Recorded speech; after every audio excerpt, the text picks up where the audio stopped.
Sometimes they die away, sometimes they fly. You can't capture everything. Sometimes they die away, and that's alright to me.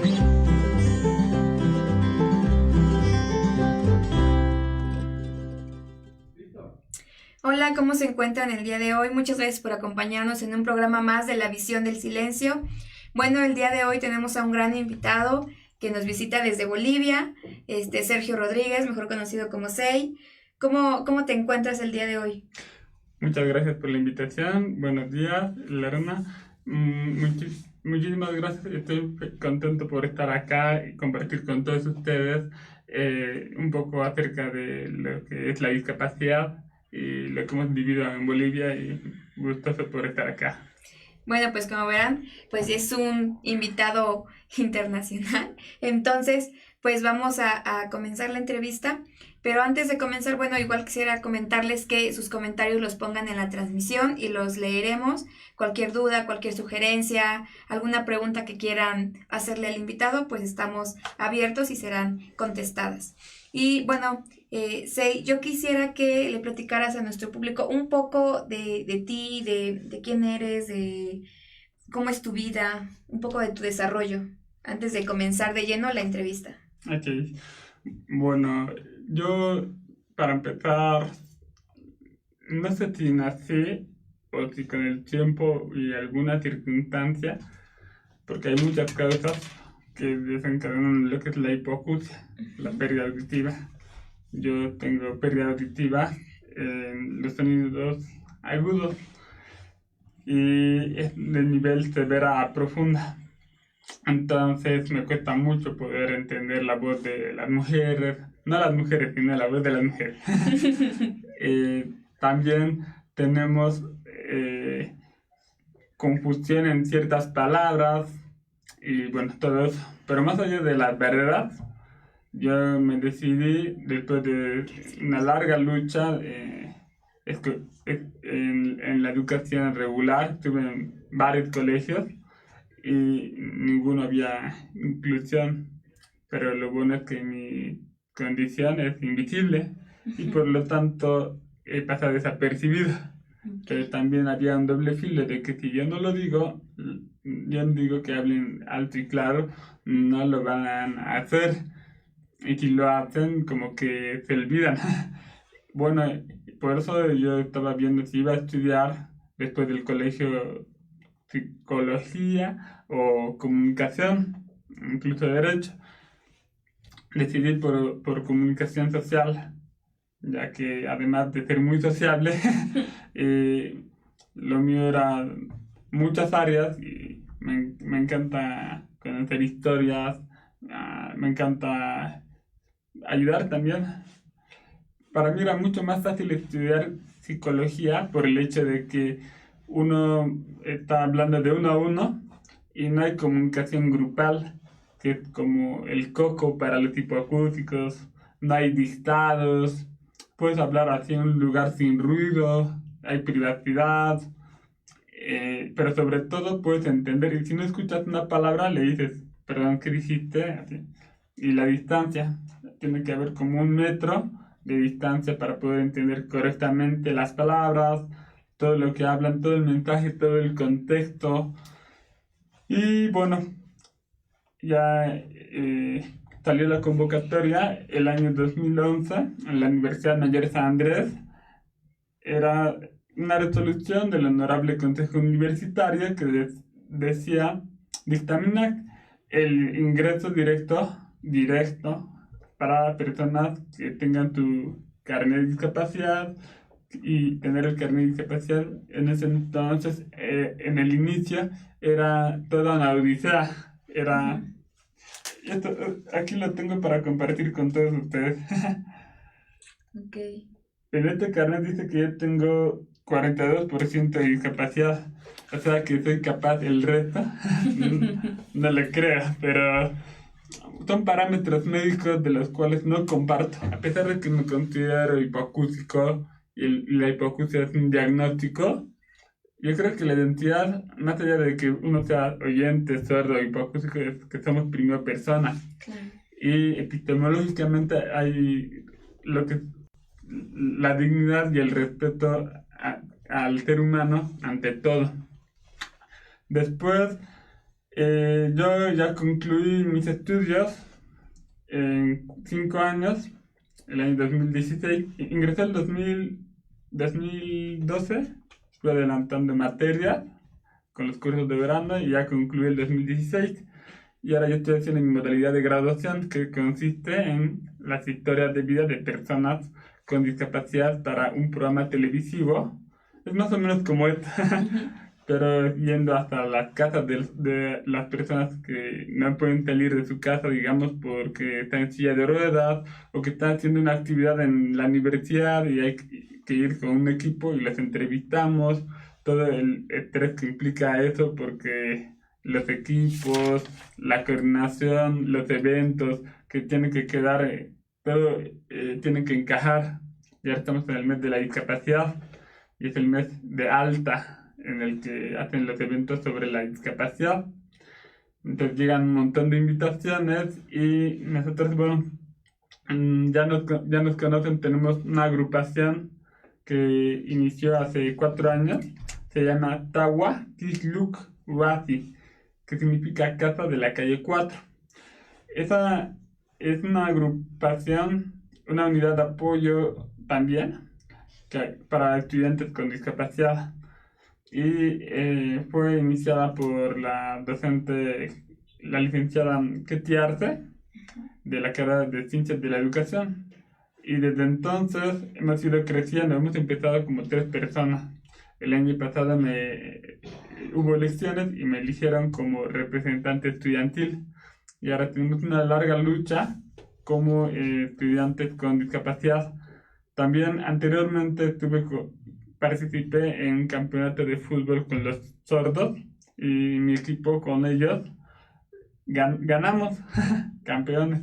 Claro. Y después hicimos una asociación de hipoacúsicos, fui uno de los fundadores, fui vicepresidente, pero actualmente ya no estoy ahí, ahora solo estoy en la agrupación universitaria. El tema de tiempo y todo eso, ¿no? Actualmente hay una situación de disputa entre sordos e hipoacúsicos. Sordos discriminando a hipoacúsicos, hipoacúsicos discriminando a sordos cuando les conviene. Pero las circunstancias obligan a que de una u otra forma tengamos que luchar entre todos. Unos por intérpretes y lengua de señas, los otros por audífonos, incluso por implantes cocleares. La situación en América Latina es muy parecida, así que contacté con muchísimas personas en toda la región.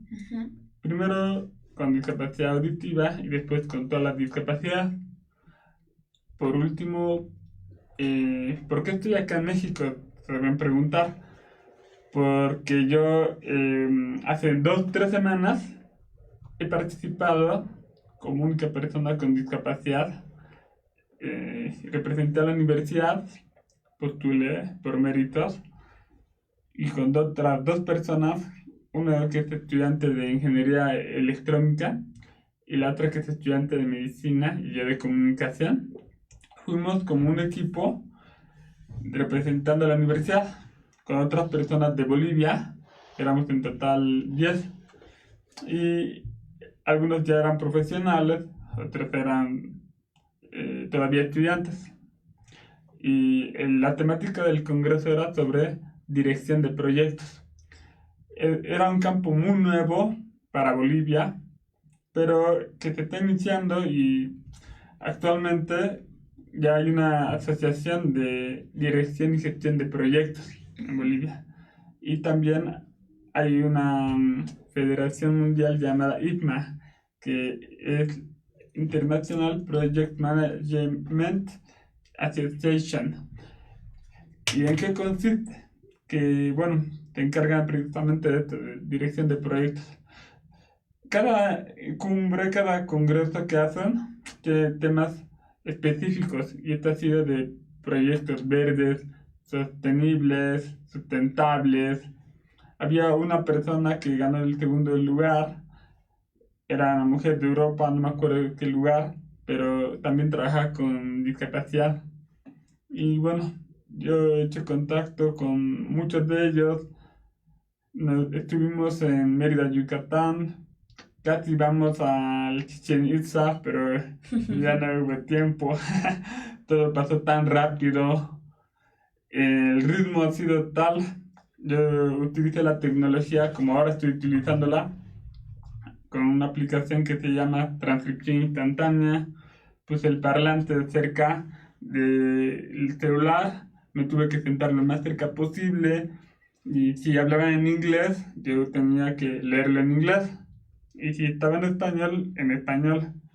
A veces no había la accesibilidad que he solicitado porque al principio eran concursos que se llamaba Young Crew, que es preguntas y respuestas acerca de lo que es la dirección de proyectos, cómo funciona técnicamente y específicamente, ¿no?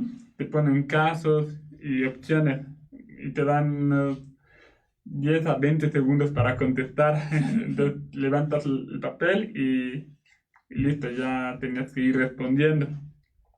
Estuvo increíble la experiencia, es la primera vez que Bolivia compite. Estaba también Chile, estaba Perú, estaba Panamá, México, además de nosotros, 5 países. Y ganó Panamá. Y bueno, no importa que no hayamos ganado, ha sido una experiencia interesante. La primera vez que como persona con discapacidad viajo sin mi familia. Y luego de eso tenía que regresar hace un par de semanas a Bolivia. Hubo transbordo a Ciudad de México y en ese tiempo aproveché de venir acá. Programé mi vuelo y me iba a quedar hasta el 22. Pero te deben preguntar, ¿qué es lo que estoy haciendo en esos días? Pues estuve viendo de audífonos, estuve conociendo a los hipoacúsicos, a personas con discapacidad de la universidad, estuve contactando con personas que trabajan en esa área, ¿no? Ya que hay también colectivos, colectivo La Lata, por ejemplo, que han hecho sus jornadas. Tengo pendiente una reunión con ellos, distintas personas. Y me parece muy necesario también crear lazos entre América Latina, en toda la región. Y bueno, esta primera vez yo que estoy viniendo, todos ya se fueron, regresaron, pero yo me quedé y dormí 2 horas, luego me fui al aeropuerto, estaba cansado, llegué, me hospedé en casa de una amiga y de ahí hasta entonces me estuve coordinando. Todo acá es bien grande. Allá en Bolivia como que me quedaba todo cerca, habían teleféricos, pero es una experiencia muy bonita. Hace ver como México, yo lo he visto realmente como que para mí parece país del primer mundo por los avances que tiene de discapacidad, de accesibilidad. He sacado fotos y videos en todos lados. He logrado entrar al cine, me han dejado entrar con el carnet al metro, al metrobús, solamente mostrando el carnet y no les importaba que yo sea de Bolivia. Ahí decía carnet de discapacidad de Estado Plurinacional de Bolivia, pero no les importaba porque no tendría por qué haber, digamos, alguna barrera. La gente entiende, ¿no? Y la gente no se percata, pero que yo tengo capacidad auditiva, porque es algo bien característico de nosotros, que es una discapacidad invisible. Entonces, nosotros no podemos, digamos, hacerlos notar. Tendríamos que usar audífonos con un color distinto al de nosotros para que la gente tenga curiosidad y sepa que aquí estamos y que existimos y que tenemos derecho a tal o cual cosa, ¿no? Pero no, pasa que siempre me siento adelante, en primera fila, como lo he hecho en la universidad o en el colegio. Antes en secreto les decía a mis pares, luego yo, y luego en público ya les digo, pueden hablar más fuerte, no escucho bien, podría repetir, por favor, ¿qué dijo? Y los fastidia al principio, pero ya después se acostumbran. Levanto la mano cada 10 segundos, preguntar, preguntar, preguntar. Mi familia me ha obligado a hacer esto al principio, pero ha sido un mal necesario porque si no, no me iba a poder, digamos, adaptar a las circunstancias. Y también la gente tiene que empezar a tomar conciencia de que si no te habla alto, claro y despacio, Ujú. entonces nosotros vamos a estar, digamos, perjudicados. Claro. Y como te decía, la comunicación grupal, si por una palabra que no entendamos, nuestra comunicación se pierde y todo lo demás puede ser malas interpretaciones. Así pasó con los hipoacústicos cuando estaba en la asociación. Una palabra que no se entendía, todo se perdía, había malas interpretaciones y creo que es algo común. Creo que esto pasa hasta con los oyentes, ¿no? Pero únicamente nosotros hacíamos más esfuerzo para escuchar y otros, ya, sí, sí, sí. A ti como que no les importaba, estaban muy en su mundo. Igual personas ciegas que a pesar de que no ven, miran y observan. Y nosotros, aunque no escuchamos totalmente, o sea, sí, digamos, ponemos el énfasis y entendemos. Claro. Y hay gente que siendo oyente no escucha y gente que teniendo todas sus, entre comillas, capacidades puede hacer las cosas mejores que nosotros, pero que ya está acostumbrada a no luchar como nosotros por las distintas barreras que no necesitan luchar y están como medio adormecidas, ¿no? Ujú. Entonces, es una crítica que yo hago a la sociedad porque nos mantienen en lo que yo llamo la otredad. Ujú.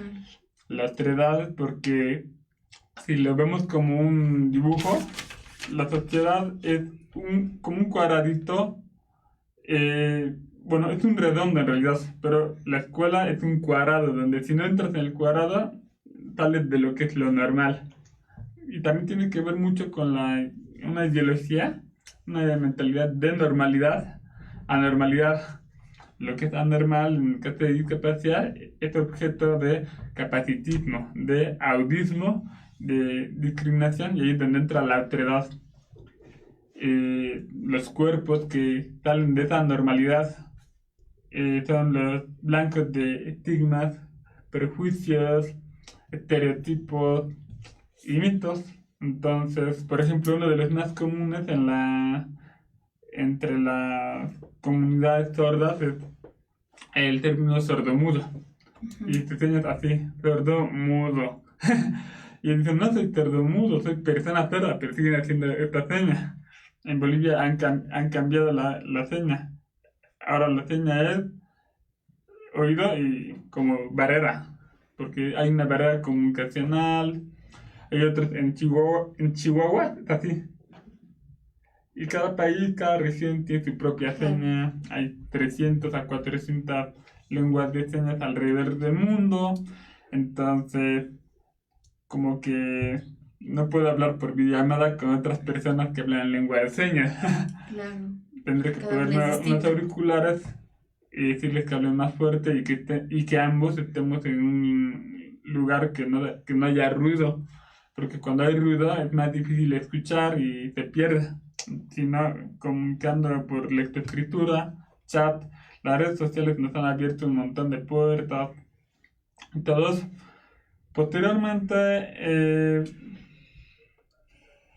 la comunicación ha sido a partir de esa iniciativa en el que tener que decirles que hablen fuerte y todo eso y explicarles mi situación. Mucha gente no entendía lo que es la hipoacusia. Soy hipoacústico. Entonces lo que yo les decía era que no escucho bien, para que tengan una idea, porque cuando dices que eres sordo, tienen una idea de que no oyes nada y que te tienen que gritar. Claro. Entonces la idea no es que te da vergüenza el término sordo. Yo me considero mitad oyente, mitad sordo y técnicamente sería hipoacústico. ¿Cómo se define en parámetros a un hipoacústico y a un sordo? El hipoacústico escucharía hay niveles de pérdida auditiva, leve, moderada, severa, y ahí sería considerado hipoacústico y podría desarrollar la oralización con cierta dificultad, pero podría. En cambio, la pérdida profunda o total, Ujú. cuando no hay ningún resto de audición, ya se denomina como sordo técnicamente, ¿no? Ahora bien, ¿qué dicen los sordos? No importa el resto de audición que tengas, si vos sabes lengua de señas, bienvenido al grupo. Pero a los hijos oyentes de pareceres no les incluyen. Entonces, como que tienes que tener una pérdida auditiva sí o sí y identificarte como sordo, la identidad del sordo. Entonces, pero bueno, en Bolivia se construye esta identidad hipoacústica y esperemos que tenga más fuerza porque bueno, en América Latina están juntos, pero están englobados como sordos. Ujú. Y el ciego y el que tiene visión reducida, los dos no son ciegos, pero ambos pueden pertenecer a una federación de ciegos, ¿verdad? Claro. Ahora, las necesidades de cada uno varían por esta diferencia sustancial. No es tanto por separar o discriminar, ¿no? Sino por el hecho de decir que aquí estamos, que existimos y que tenemos determinadas necesidades, pero la gente como que todavía lo ve de forma que es muy... no, estás separando, estás discriminando. Y no es así. Hay malas interpretaciones, como decimos. Y bueno, a seguir luchando por estas comunidades, pero no solamente por el sordo y el hipoacústico, sino por la discapacidad. Y además, hay una frase con la que me quedo. Día que pasa, cientos de miles de personas sin discapacidad están sufriendo la violación de sus derechos. Porque no solamente somos nosotros, son otras personas y nosotros tienen que tener empatía y nosotros no tenemos que aprovechar de nuestra condición para buscar mayor beneficio. Por ejemplo, dicen, no, yo soy sordo y no me interesa que me digan que tengo una discapacidad. Yo no me considero persona discapacitada, así. Utilizan además este término, asociándolo a incapaz o algo así. Dicen, no, nosotros somos minoría lingüística y estamos orgullosos de nuestra identidad. Y sin embargo que reciben la renta y tu carnet bueno, pero hay que tener una ética, ¿no? Claro. Y ser consecuente.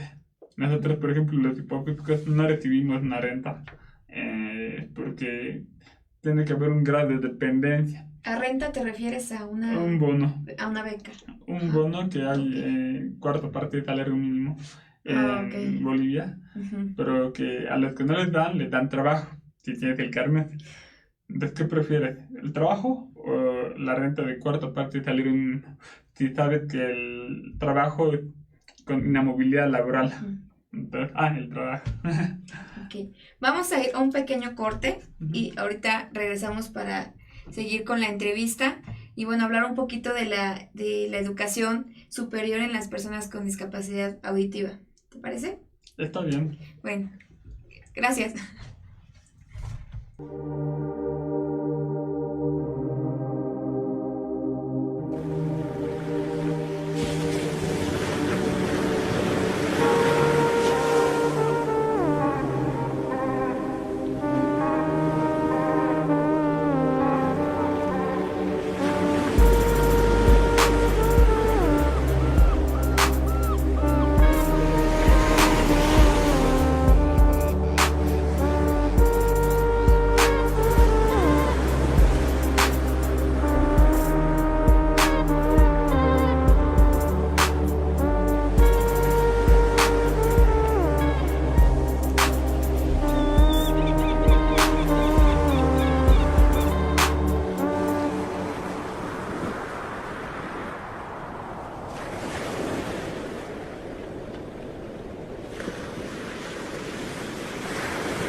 Gay Travels, tu conexión con el mundo.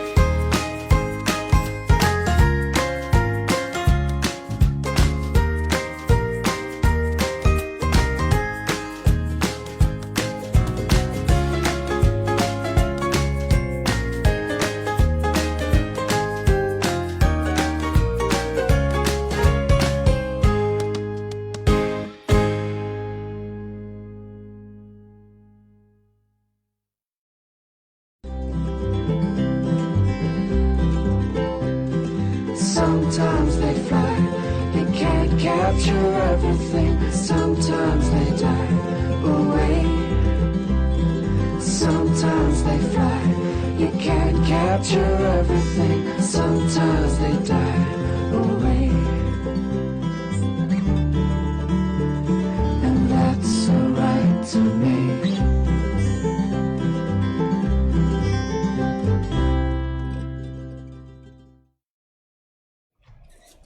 Muchas gracias por estar con nosotros en la entrevista. Creo que Sei nos ha dado muchos elementos rescatables. Creo que pues entre ellos los apoyos que requieren las personas pues hipoacúsicas, esta parte de las barreras o lo complicado o cómo fue su experiencia un poco en la universidad, en la educación. Justo también mencionaba pues que sin importar si son sordos, hipoacúsicos o oyentes, pues somos personas, ¿no? Lo que hemos siempre como tratado de decir en este programa, que no importa la condición, sino pues ver a la persona, ¿no? Entonces creo que ha dicho muchas cosas interesantes. También nos ha hablado como de la otredad, esta parte de pues no identificarse o como pues ni como oyentes ni como sordos, y un poco sobre la disputa que hay entre sordos y hipoacúsicos, ¿no? Creo que esto es muy interesante, pero vamos a hablar un poquito sobre algo que él ha ido haciendo, que es la educación superior, la inclusión en la educación superior de personas con discapacidad auditiva. Entonces, yo quisiera que nos comentara, Sei, ¿cómo es que te has involucrado en este proceso de inclusión? Supongo que un poco ha sido por la condición de hipoacusia, pero ¿qué otros motivos te han llevado a luchar o a trabajar por la inclusión en la educación superior de las personas con discapacidad auditiva? Bueno, para poder entender esta lucha, este proceso tan intenso del que estamos tratando de llegar a la inclusión, tenemos que remontar en algún contexto. Vámonos al año 70 en Estados Unidos, cuando no había ningún tipo de accesibilidad ni inclusión para personas en silla de ruedas, ni ningún otro tipo de discapacidad. En ese entonces las personas eran los que tenían alguna forma diferente de interpretar la realidad, eran excluidas, eran enclaustradas en centros de rehabilitación, y ahí es donde sufrían tratos degradantes y tratos inhumanos. Entonces, algo así ha pasado en Bolivia. El año 2016 hubo una lucha de personas con distintos tipos de discapacidad que reclamaban que el Estado les dé una renta, un bono para poder subsistir, pero no solamente el bono, porque el bono en sí no ayuda a nada, solamente crea asistencialismo, sino con una serie de políticas integrales, educación, trabajo, etcétera, etcétera, bajo la idea de que si no tienes educación no vas a poder tener mejores oportunidades de trabajo, y sin trabajo no vas a tener recursos cuyos elementos te permitan tener cierta autonomía. Entonces vas a caer en un círculo vicioso y se asocia mucho la discapacidad a la pobreza en América Latina, en la región. Ahora, uno de los campos en los que más se está implementando ciertas acciones en la educación. Sin embargo, las necesidades educativas de las personas con discapacidad son muy amplios, son muy diversos. Y la excusa típica del profesor, del docente, es: no tengo las herramientas porque yo no estoy capacitado para ese tipo de desafíos. Era una época hasta ahorita muy tradicional en el que la educación, el profesor, el docente enseña, repite la materia años y años y no le importa si el estudiante aprende o no, da un examen, aprobó, si no, no pasa, no aprueba. Ahora, en este contexto, la universidad sería uno de los puntos de la educación que está dejando muy de lado en América Latina.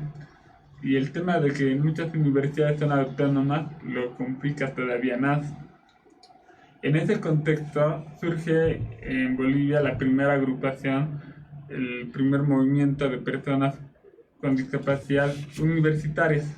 Nosotros tenemos más o menos entre 20 y 30 personas y que tenemos distintas discapacidades y estamos en distintas carreras.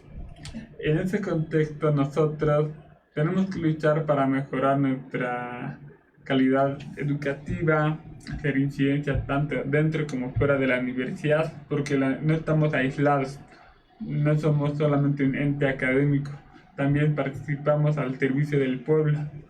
Y en ese contexto, si nosotros podemos intervenir, dar nuestra perspectiva, participar en lo que nos concierne como personas con discapacidad, somos bienvenidos y estamos siempre dispuestos a dar la mano a otros también, sin importar si están dentro o fuera de la universidad. La universidad, como decía, sale una resolución el año 2011 para que el ingreso sea directo para personas con discapacidad, pero no tan directo porque te piden un carnet y el carnet toma, en ese entonces me tomó 1 año a año y medio y era en un lugar muy lejos para conseguirlo. Había problemas políticos entre gobernaciones y el gobierno por ser distintos partidos políticos y todo eso. Te dejaba como el gran perjudicado al que tiene la discapacidad y necesita terminar el trámite y te daba mucha vuelta, mucha burocracia para poder conseguirlo. Después, a partir de una ley de inserción laboral y ayuda económica para las personas con discapacidad, conseguir el carnet se ha vuelto más difícil todavía porque todo el mundo quiere la renta, el bono, pero no quieren, digamos, participar activamente en los procesos de inclusión. Todavía lo ven desde esa otredad. Están excluidos y creen que lo mejor es no decir de su condición. Sin embargo, estuve yendo en contracorriente y fortaleciendo tanto en la universidad como fuera de ella, porque necesitamos una universidad más inclusiva, más incluyente. Y nuestro mayor obstáculo es esos docentes que están años y años y que no tienen vocación de servicio ni de ayuda o empatía. Eso es uno de los mayores desafíos, no solo en Bolivia, en todo Latinoamérica. Y bueno, hubo un caso de un estudiante, por ejemplo, que tiene parálisis cerebral infantil y que ha sido tanta presión, tanta falta de comprensión, tanto estrés, que él le vino un accidente cerebrovascular, estuvo varios días en coma, le pidieron disculpas posteriormente cuando se hicieron denuncias a las instancias pertinentes, pero a pesar de todo esto, no es suficiente hacer una denuncia y una disculpa. Es necesario acciones.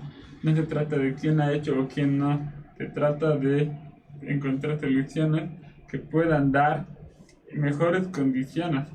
En este contexto, dar a cada cual sus necesidades según sus capacidades implica que cada docente tiene que estar preparado para esas personas y esas personas van a llegar de un día para el otro, va a llegar una persona ciega a una materia como el lenguaje de la imagen. ¿Cómo le vas a explicar los colores, los ángulos, los planos? Una persona sorda va a llegar a lingüística y tienes que enseñarle la materia de fonología, que es relacionada con el habla. ¿Cómo le puedes enseñar eso a alguien que nace sin oír? Cuando nacen sin ver y sin oír es más difícil que cuando lo han perdido o tienen ciertos restos de vista o audición. Son otros obstáculos que se encuentran en la educación superior. Aparte de que, a pesar de que puedes escoger la carrera que tú quieras, te dicen, hay un equipo calificador, que hay un médico, una psicóloga, una trabajadora social, hay un psicopedagogo, hay un neurólogo. A todos nos meten en ese proceso. Todos estamos en la misma bolsa. A mí nunca me han pedido una audiometría, por ejemplo. Ni me han revisado un fonoaudiólogo o un otorrino, pero sí todo ese conjunto de médicos. He sido el primero en tener tal honor. Claro. Y me dicen, el médico, estudia lo que tú quieras, menos medicina. Entonces lo dice como para que no exceda su competencia o como creyendo que no voy a ser capaz de estudiar tal carrera. Yo conozco ya una persona en Oruro que ya salió de la universidad de la carrera de medicina, pero no le quieren dejar trabajar ni hacer internado. Él tiene el síndrome de Charcot-Marie-Tooth, pero a pesar de eso, te piden requisitos y él quiere estudiar acá en México o en España, hacer su especialidad, no le dejan porque le piden un año de experiencia. Entonces, es barrera tras barrera, como en la serie The Good Doctor, Sí. donde no les dejan mujeres y personas afrodescendientes a la persona autista, y su tío, que es el que lo propuso, en ese internado dice, ¿cuánto tiempo tiene que pasar para que en el hospital hayan mujeres médicos o médicos afrodescendientes? Y ellos mismos todos han votado en contra, y el otro, que irónicamente era el hombre blanco con lentes, era el que votó a favor. Pero ahí vemos que todavía hay contradicción entre interseccionalidades, entre minorías.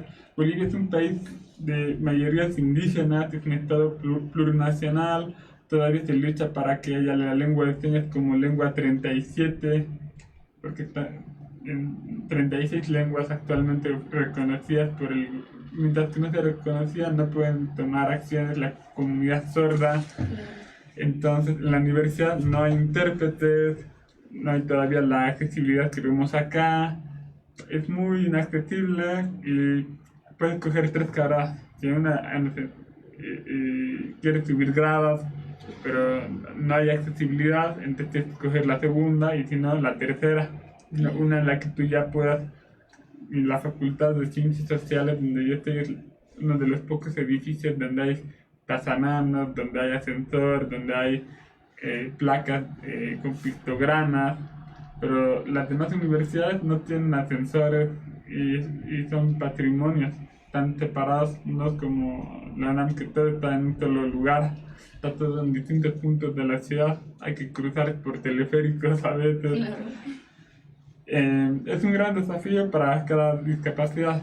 Entonces, viendo que yo puedo tener cierta interacción a la vida social y otros no, ya sea por su condición o por sus barreras, creo que tenía que hacer algo y no era suficiente simplemente reclamar y quejarse, sino acudir a todas las instancias, agotar todas las instancias, ser sujetos de derechos, y eso implica también tener una red muy sólida, fortalecerse. Estamos fortaleciéndonos de forma interna y estoy fortaleciendo a personas de otros lados, de otras ciudades y otros países para que también ellos tengan las herramientas y puedan hacer lo mismo, ¿no? Claro. Y eso implica una larga lucha, un largo proceso, la autoaceptación, la autodeterminación, luchar por tener autonomía. Hemos logrado luchar por abolir la interdicción forzada para personas con discapacidad psicosocial. Hemos logrado hacer que la universidad nos libere de valores, el pago de nuestro título en provisión nacional. Estamos en camino de cambiar el baremo. El baremo es la forma en la que se hace las evaluaciones del carnet de discapacidad. Todavía tenemos mucho por hacer, tenemos mucho por trabajar. Pienso que México está muy a la delantera con respecto a muchos países de la región y que trabajando con México también podemos hacer muchas cosas. México puede, ahorita ya Ciudad de México estuve observando y es bastante accesible y todavía se puede hacer mucho más, ¿no? En cuanto a accesibilidad para personas con hipoacusia, por ejemplo, hay pocos lugares que son acústicos, que no hay ruido, que no hay eco. Poco se sabe de estas herramientas. No sé si se verá esto en la pantalla. Es un dictado de transcripción instantánea. Se lo pone con una laptop y un data, y ahí se puede agrandar para que facilite mucho. También hay personas que escriben, se les dice CALT, transcriben inmediatamente, porque estos programas no son todavía tan fiables, claro. Hay mucho ruido y no deja ir bien, igual que nosotros, están a la misma altura claro. En cuanto a comprensión. Relacionado un poco a esto que nos has comentado, pues, ¿cómo fue que entraste en esta lucha por la inclusión de las personas con discapacidad? Y nos has comentado también las barreras que se enfrentan. No sé si tú tengas un porcentaje de cuántas personas con discapacidad auditiva llegan a la educación superior.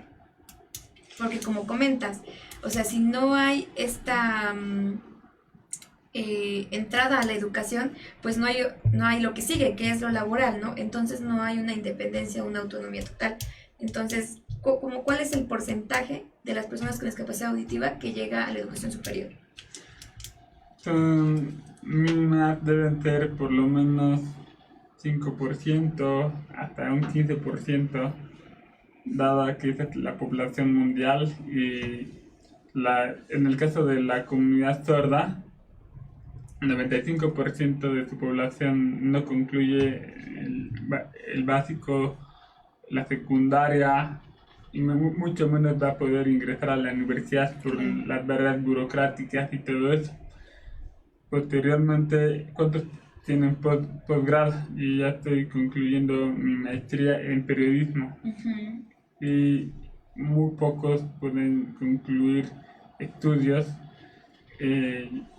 Las historias de vida de las personas con discapacidad muestran que hay una sociedad que todavía hace a un lado sus necesidades y que hay que dejar de verlos como sujetos de asistencia o caridad y empezar a luchar por tener nuestro lugar en la sociedad.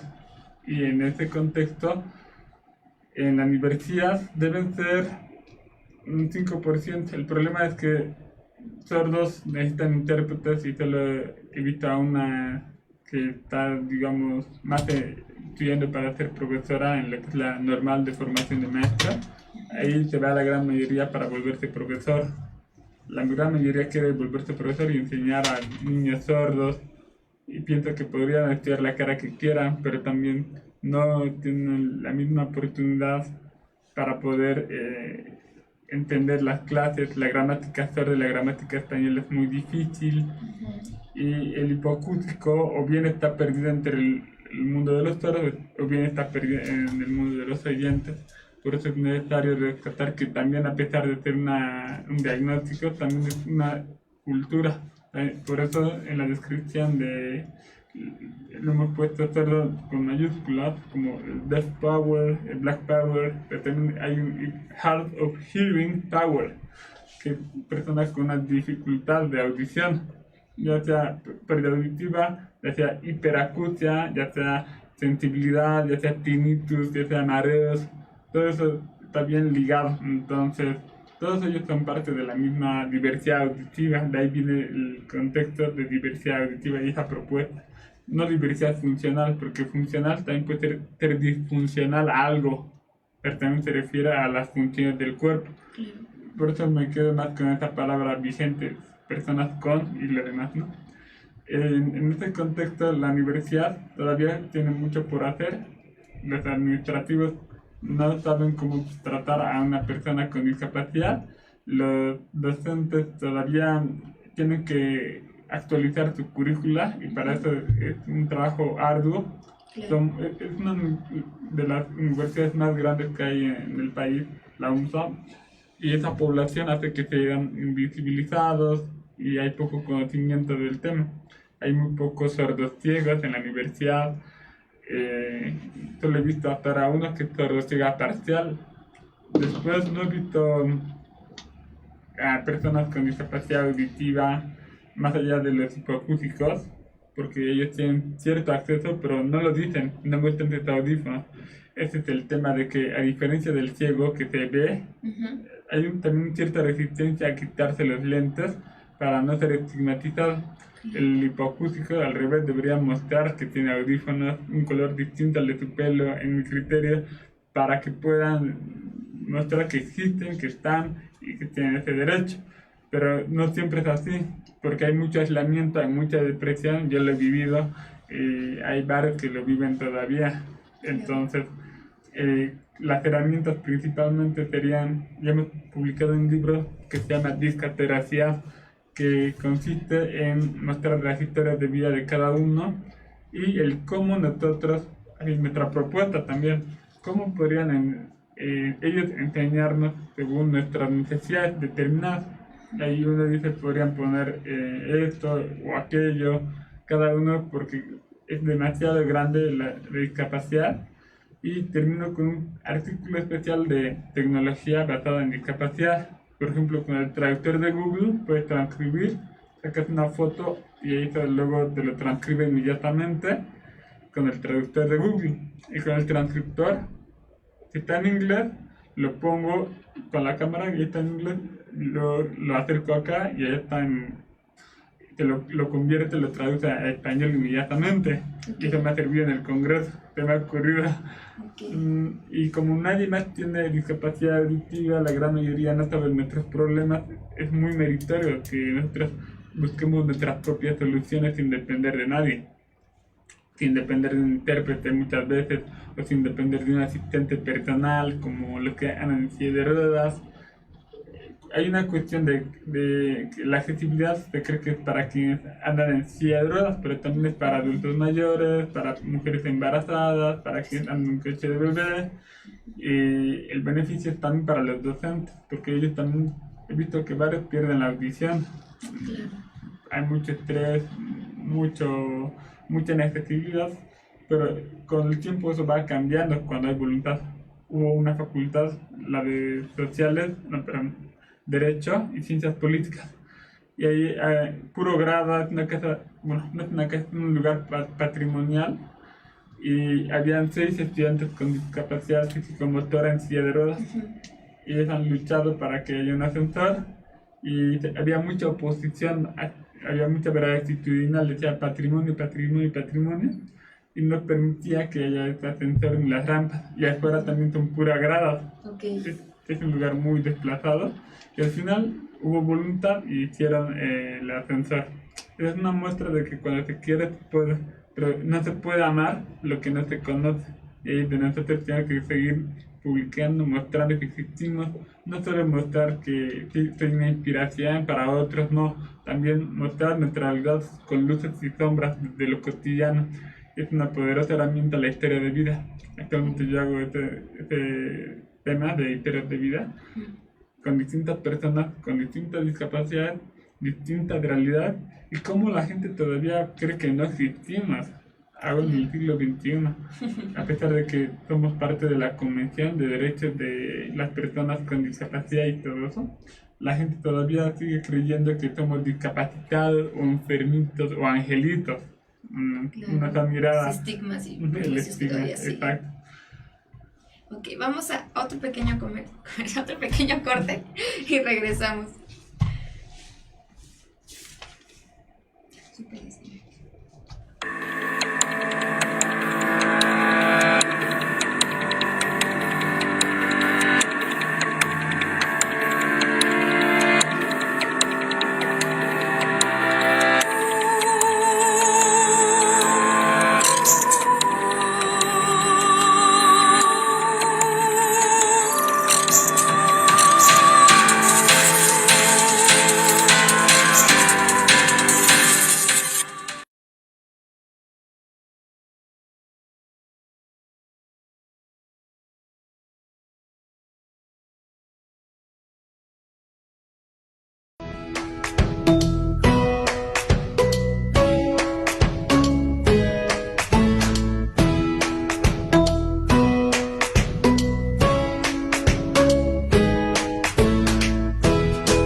Somos Life y Gay Travels, tu conexión con el mundo.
Muchas gracias por regresar otra vez con nosotros. Creo que no sé ustedes qué opinen, pero ha sido una entrevista muy interesante. Puedo decir que hemos rescatado muchos elementos. Yo espero que ustedes también lo hayan hecho conforme al comentario, a los comentarios que me ha hecho Sei, de acuerdo a las preguntas que hemos realizado. Y bueno, para cerrar un poco el tema de el porcentaje de las personas que acceden a la educación superior, pues bueno, como ya nos comentó, realmente es un porcentaje muy poco de las personas con discapacidad auditiva que entran a la educación superior por todas las barreras que hay y que ya nos ha comentado. Entonces, yo quisiera preguntarte, ¿qué crees que hace falta para que este porcentaje aumentara y más personas con discapacidad auditiva pudieran ingresar a la educación superior? Bueno, para empezar, yo creo que debería haber mayor apertura, mayor mentalidad de disposición y empatía para crear soluciones. Porque como ya habíamos dicho, no se trata de quién ha hecho o quién no ha hecho, sino de que no nos utilicen como una herramienta de imagen política o no nos utilicen como una imagen de publicidad de que son más inclusivos, porque en realidad no hay tal, lo vemos y lo vivimos todos los días. Entonces, no solamente sería dentro de la universidad, sino fuera, que te den las condiciones materiales para que puedan mejorar este ingreso. Para empezar, no se les tendría que dar en la educación inicial tanta barrera, pero tampoco regalarles la nota, Claro. sino que haya un punto medio, un equilibrio, dar a cada cual sus necesidades según sus capacidades. Implementar una normativa, primero una ley y obviamente primero un proyecto de ley para que haya accesibilidad, y si ya la hay, luchar para que se haga respetar. Y si no se puede acceder, por ejemplo, a un intérprete de lengua de señas, implementar la tecnología que tenemos con un celular y con una pantalla, una laptop, con eso ya es suficiente, e internet. Entonces, lo que se necesitaría es capacitar también a esos educadores. Y qué mejor que nosotros, que somos quienes lo necesitamos. Obviamente van a decir que no está bien cómo utilizarlo, pero además es una cuestión de voluntad. porque se puede aprender. Es tan sencillo como hacer un clic.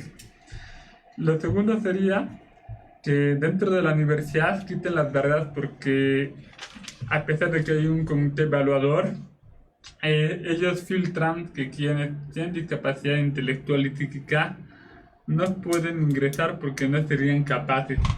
Ellos son los más discriminados y lo peor es que no pueden defenderse, y estoy aquí dando voz por ellos. No solo por ellos, sino por todos los que tenemos alguna discapacidad. Nosotros, los que tenemos un poco más de acceso, tenemos que llegar a las autoridades pertinentes y a sus entornos para que se pueda tener mayor incidencia. Y eso implica un movimiento constante de activismo en cuanto a discapacidad. No solamente hacer, como dicen, lobby y ya, sino que tiene que visibilizarse, concientizarse, se tiene que implementar políticas tanto en la universidad como dentro de toda esa sociedad que le rodea, para que haya mejores condiciones y buscar intereses en común. Pero mientras que sigan la invisibilidad, el primer gran paso es concientización. ¿Y de qué te sirven las mejores leyes si no se implementan, si están solamente en un papel? Entonces tiene que ser algo paralelo. Mientras que se está concientizando y sensibilizando, tiene que irse trabajando con autoridad y crear esta incidencia. Por otro lado, que una vez que salgan de la universidad, que se les dé el acceso a becas de posgrado para especializarse, o a trabajo para que puedan sostener esa beca si es parcial. Entonces, un ejemplo acá sería CONACYT. Es un modelo en cuanto a cómo deberían las universidades de América Latina implementar ciertos accesos a becas para que no nos tengan con soga en el cuello viviendo con la presión de la nota más alta, sino que debe haber una mayor consideración, porque, claro, tardo más leyendo o escuchando una grabación, implica más tiempo y otros becados van a tener más ventajas, ¿no? Entonces, a pesar de que hay barreras para llegar acá a México por el tema de visa, o bien hay barreras dentro de las universidades porque te piden una nota muy alta, pienso que debería flexibilizarse más, porque si no va a ser demasiado complicado para la persona que ha tenido que requerir del apoyo de su propia familia y que no cuente con un asistente personal, como esa persona que ya es médica y que está perdiendo movilidad de forma progresiva. Pero al parecer depende de cada persona, no puede ser progresiva. Algunos se mantienen y otros no. Claro. Y puede ser que su asistente pueda firmar recetas, y cada persona con distintos tipos de necesidades implementar esos ajustes necesarios, ajustes razonables, para garantizar su equidad de oportunidades y condiciones con los demás. Entonces pienso que sobre todo la accesibilidad y la tecnología están jugando un rol importante, y mientras más se le enseñe a utilizar desde un celular, este puede ser el punto de inicio, ¿no? Para hacer grandes herramientas, y pienso que también socializarlo más. No se puede ir uno por uno, sino crear un canal de YouTube, como ahora este programa está haciéndolo de forma masiva, para que otros ya puedan tener conciencia de esas necesidades, ¿no? Claro. Un poquito para ir cerrando la entrevista, ya que, bueno, quisiéramos hablar de muchos temas y aprovecharte ya que estás aquí en nuestro país, pero bueno, el tiempo que tenemos es un poquito reducido, entonces yo tendría dos preguntas para terminar un poco y que se me hacen muy importantes. Mencionaste un poco esta parte de dejar atrás como el asistencialismo, y bueno, que ustedes como personas con discapacidad pues busquen su lugar en la sociedad, ¿no? Uh-huh. Entonces yo quisiera que tú nos dieras tu opinión respecto a qué crees que deben, o sea, cómo debería ser su participación de las personas con discapacidad en las políticas de inclusión en América Latina. Bien, parte de una pregunta, ¿no? ¿Qué puedo hacer yo para que mi entorno cambie? una pregunta aristotélica. ¿Va a cambiar algo si yo no cambio? Entonces, a partir de ese cambio, buscar soluciones. Y cuando no esté de mis propios derechos, menos voy a poder reclamar algo. Ley 223 de las personas con discapacidad en Bolivia, Convención de los Derechos de las Personas con Discapacidad, artículos 6 y 7 sobre accesibilidad. Ley de inserción laboral que establece 4% de inserción laboral obligatoria para personas con discapacidad en instituciones públicas y 2% en las privadas, y etcétera, etcétera, etcétera. Si yo no sé, si yo no tomo conocimiento de esos derechos, van a estar en el papel, y si no los reclamo, van a seguir ahí. Entonces pienso que eso es muy importante para cambiar esa mirada de que me tienen que dar algo y yo ser un objeto, y poder aportar, también brindar soluciones. He visto muy pocas personas con discapacidad que buscan esas soluciones y que encuentran satisfacción en esa búsqueda de soluciones. ¿Por qué? Porque la sociedad también juega un rol fundamental. Muchas veces esa persona que parece indiferente te pone en tu lugar. ¿Por qué? Porque tiene algún familiar que también tiene tal condición, pero no lo dice, pero te das cuenta porque hay cierta empatía. Hay un lenguaje corporal, nosotros somos muy visuales y nos percatamos de cuando les interesa o cuando no. Y la segunda pregunta, ¿cuál era? Bueno, como para terminar un poquito ya como el comodín, yo quisiera preguntarte, tienes un blog que se llama Escucha lo que te conviene. Uh-huh. Entonces yo quisiera saber, bueno, ¿por qué escogiste este nombre? ¿Qué es lo que hay en tu blog? Y pues dónde lo pueden encontrar aquí a nuestro público. Bueno, busquen la página escuchas lo que te conviene.wordpress.com. Ahí es donde puedes ver la imagen de una chica usando unos audífonos. Ajá. Como que le importa lo que los demás le digan. Ajá. Es la imagen. ¿Y por qué ese nombre? Escuchas lo que te conviene. Porque muchas veces nuestros profesores nos han dicho a todos los que tenemos hipoacusia, escuchas lo que te conviene. No has hecho la terapia porque escuchas lo que te conviene. Vos quieres escuchar lo que vas a escuchar, pero cuando no te conviene, no, así. Ajá. Y cosas por el estilo. Y empecé a verlo de forma positiva.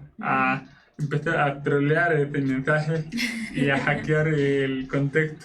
Porque lo veía con mucha vergüenza y ahora lo veo con mucho orgullo el hecho de que me lo digan. Porque es algo muy redundante y característico de nuestra identidad, ¿no? Y también pueden encontrarme en el Facebook como Sei Rubén Rodríguez. Ahí todo el tiempo estoy publicando sobre la discapacidad. Es un blog, es un foro, pero también es una persona que siente, que te emociona. No es una marca como que solo publica y ya de forma vertical. Es alguien que está ahí, que respira, que come, que tiene derecho a hacer. Entonces, hay que cambiar esta imagen que nosotros estamos indirectamente mostrando de que somos sujetos de caridad o superhéroes. No somos pobrecitos, pero tampoco somos enfermos. Y por último quisiera darte las gracias por esta entrevista, por este tiempo, para que la gente pueda conocer un poco más de nosotros. Se han quedado muchas cosas pendientes, pero quería concluir con esta frase: nada sobre nosotros sin nosotros, porque nuestros derechos no se negocian y nuestra dignidad no tiene precio. Pues bueno, yo quisiera también agradecer que hayas aceptado venir aquí al programa y hablarnos pues de todos estos temas que pues son muchos, ¿no? Y hay mucho de dónde sacar y de mucho seguir hablando y de mucha discusión, de mucho seguir luchando, pero pues sí, como el tiempo pues nos come un poco y bueno, pues qué bueno que pudiste estar con nosotros porque pues ya te regresas a Bolivia y de que vinieras otra vez, quién sabe, ¿no? Pero bueno, antes de terminar yo quisiera agradecer a los comentarios, a las personas que comentaron en la transmisión. A Ana Claudia Rodríguez nos manda saludos y que pues es una buena entrevista. Cecilia Valdés nos dice que nos manda saludos, que es un buen programa, excelente tema y que la discapacidad no es un límite. Y a Nelly del Pino pues nos manda un saludo, abrazos y saludos al equipo de Somos Live. Y bueno, pues ya para terminar, igual nosotros queremos agradecer al equipo de Somos Live por pues pues si no, no sería posible estas transmisiones, compartir con ustedes pues estos temas de discapacidad. Y bueno, Sei, pues muchas gracias por estar aquí con nosotros. Gracias. Gracias a ustedes por escucharnos cada sábado, bueno, cada 15 días. Y bueno, pues muchas gracias. Les recordamos nuestras redes sociales. Nos pueden encontrar en Facebook como La Visión del Silencio, en Twitter y en Instagram también. Y nos pueden mandar un correo a visionsilencio@gmail.com. Y bueno, pues muchas gracias. Los esperamos en el próximo programa y que tengan excelente sábado. Muchas gracias. Gracias, Lorena.